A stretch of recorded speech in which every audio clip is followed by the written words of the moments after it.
Buenos días. Dos cosas para comenzar.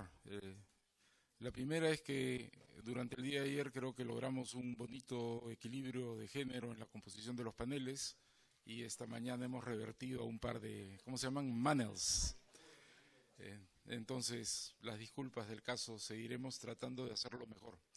Y lo segundo es que recién me doy cuenta de algo que no había pensado mucho cuando hemos con Daniel pensado este panel, es que en realidad las dos presentaciones tienen que ver con el intento de construir otras narrativas, de posicionar otras ideas de lo que puede ser, ¿no? Entonces los sucesivos intentos de la CEPAL de construir una narrativa que tiene en el centro el tema de la igualdad y el tema de la sostenibilidad, y que en torno a esas dos ideas fuerza debe definirse todo lo demás, ¿no? Me parece que de alguna manera está emparentada con este intento desde sociedad civil, que es uno de varios intentos de sociedad civil de construir otras narrativas sobre lo mismo, ¿no? Toda la construcción colectiva de el buen vivir, ¿no? Y esta, que es como un pedazo más específico de eso de la transición post-extractivista, creo que se ubican en el mismo campo de posicionar en el debate otras maneras de pensar sobre estos mismos temas y de ahí derivar políticas públicas y acciones de los estados. En fin, en nuestro caso es construcción de narrativas asociado al activismo, en el caso de la CEPAL es construcción de narrativas asociado a la asistencia técnica directa a gobiernos, pero creo que tienen ese punto en común que me parece importante rescatar por delante. Podría haberlo dicho también al final, pero se me ocurrió que era interesante ponerlo por delante.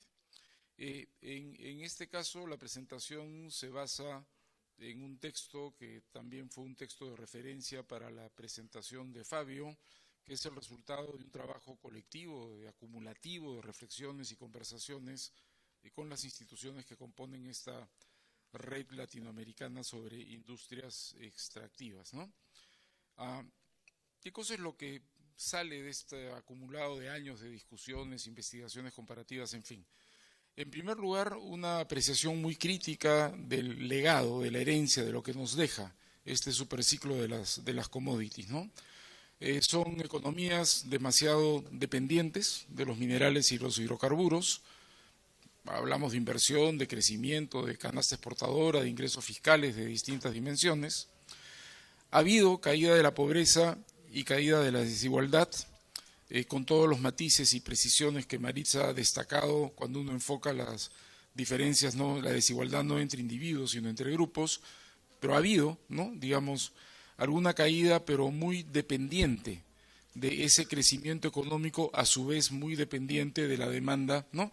Y de buenos precios por minerales y petróleos, y lo que estamos viendo ahora lamentablemente es un rebote, ¿no? La última data de la CEPAL ya nos habla de que la caída, ¿no?, dejó de ser y que hay un rebote en términos absolutos y relativos, lo cual es naturalmente lamentable, ¿no?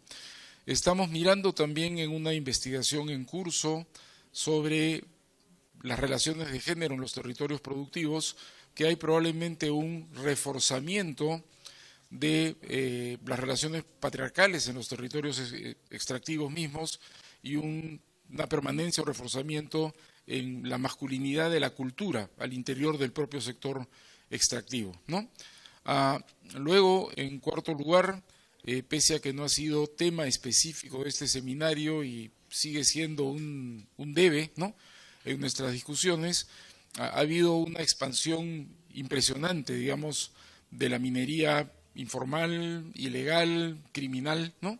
Se le llama en algunos casos a algunos sectores en Colombia por su asociación clara con mafias, digamos, ¿no?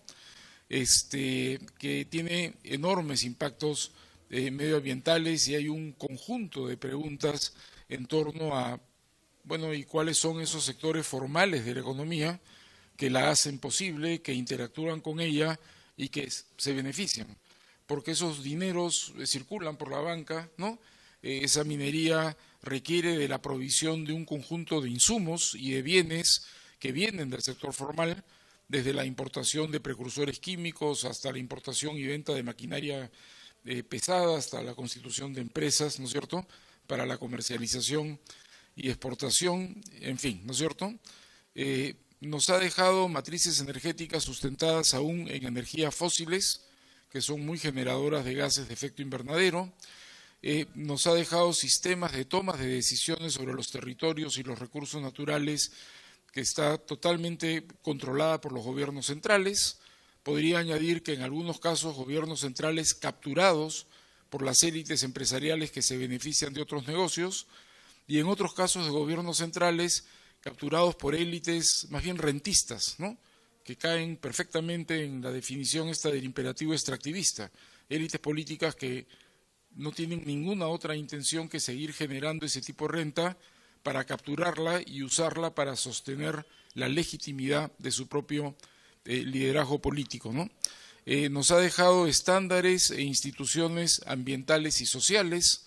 Por sociales me refiero a laborales, pero también a derechos, ¿no?, territoriales y de consulta de pueblos indígenas, que están subordinadas a la promoción de grandes inversiones extractivas y que mejoraron y se fortalecieron durante el superciclo porque había tanto dinero por ganar que los estados y las empresas como que fueron tolerantes, digamos, a esta mejora, ¿no?, y mayor exigencia ambiental y social, pero que ahora vamos a ver con el final del superciclo, ahora son percibidas, denunciadas y cuestionadas como sobrecostos inaceptables, digamos, para las empresas o como trabas a la promoción de la inversión desde el lado de los estados.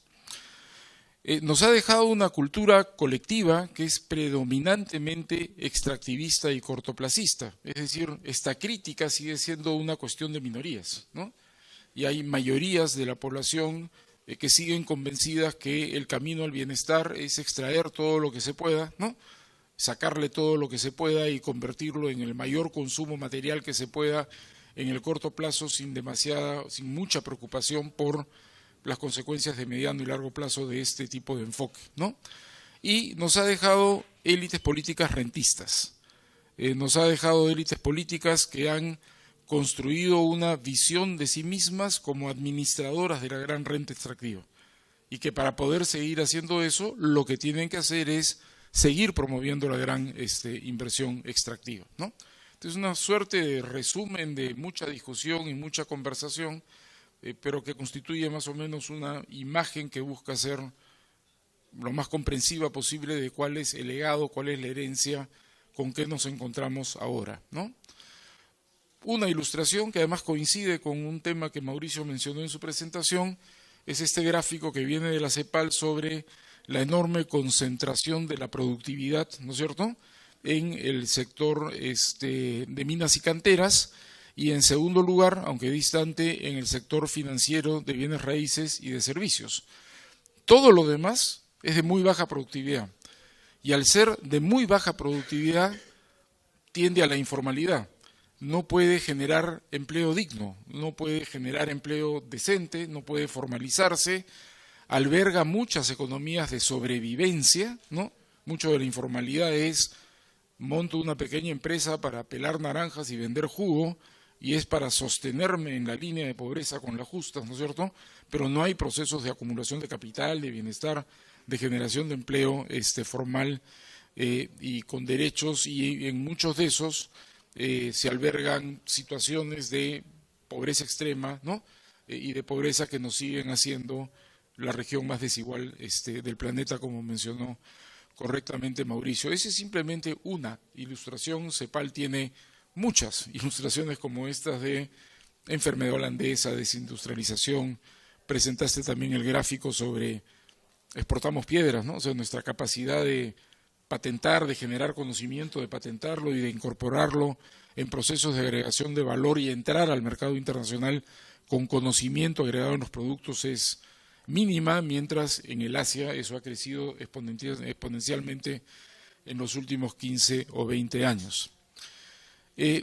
Frente a esta herencia y frente al fin del superciclo, entendido como el fin de este periodo largo de una alta demanda y de muy altos precios por nuestra energía, el petróleo, digamos, y por nuestros minerales, lamentablemente la respuesta de los gobiernos no ha sido aprovechar para hacer algo diferente, ¿no?, sino comenzar a rebajar aquellos estándares ambientales y sociales, comenzar a flexibilizar los procedimientos asociados a esos estándares ambientales y sociales con la finalidad de seguir siendo atractivos a la inversión. Esto es lo que hemos llamado la carrera hacia el fondo. Y como mencionó ayer José de Chávez, la semana pasada aquí en el Perú acaban de decir que la exploración minera no necesita estudios de impacto ambiental, no necesita certificados de impacto ambiental, porque en verdad no los tiene. Entonces va nomás, ¿no? Y hace poco tiempo, relativamente, a través de un decreto, crearon este mecanismo del instrumento técnico sustentatorio, por el cual modificaciones sustantivas de estudios de impacto ambiental de megaproyectos mineros no necesitan otro estudio de impacto ambiental, necesitan lo que llaman un informe técnico sustentatorio de parte de la empresa y va. En el origen del último conflicto en Las Bambas está eso, el cambio de propiedad, cambio de diseño del proyecto, ya el mineral no se va por un mineroducto, sino sale por transporte terrestre y además se construye una fundición, ¿no? Un molino de minerales en la propia cabecera del pueblo, genera una protesta masiva, a nadie se le consultó, a nadie se le informó, porque como ya no es un nuevo estudio de impacto ambiental, no tiene el mecanismo de la audiencia, es un informe técnico que la empresa le da al ministerio y el ministerio lo aprueba. Y además ahora lo aprueba solamente la Dirección de Asuntos Ambientales del ministerio sin consultar con la Dirección de Asuntos Sociales, que sí sabía, ellos mismos lo dicen, del polvorín que había en ese momento, ¿no?, en la provincia y que generó conflicto, muertos, heridos, y en fin, ¿no? Son ejemplos y esto está pasando en todas partes. En Bolivia ha habido un recorte sustantivo del procedimiento de la consulta, se ha reducido un trámite de 45 días que incluso puede ser hecho por internet. Entonces ya pues de consulta intercultural, ¿no?, como que queda muy poquito, y Yacimientos anuncia que entran a todas las áreas protegidas a buscar hidrocarburos, porque como se ha dicho, la caída del precio tiene que ser compensada por duplicar o triplicar la producción y la exportación para conseguir lo mismo que antes y sostener la renta de los hidrocarburos, y así sucesivamente, ¿no? Este gráfico trata de expresar este concepto de la carrera hacia el fondo. En la parte de arriba se han registrado avances, mejoras en gestión ambiental, en procesos de participación y en procesos de descentralización. Y en la parte de abajo, ¿no?, se han registrado retrocesos. Y uno ve como a lo largo del superciclo vieron un conjunto de avances que se ven arriba, los retrocesos se concentran abajo, y comienzan en el 2014 con la caída, con la constatación de la caída del precio de los minerales, y se agudizan en el 2015-16 con la caída abrupta del precio de los hidrocarburos, ¿no?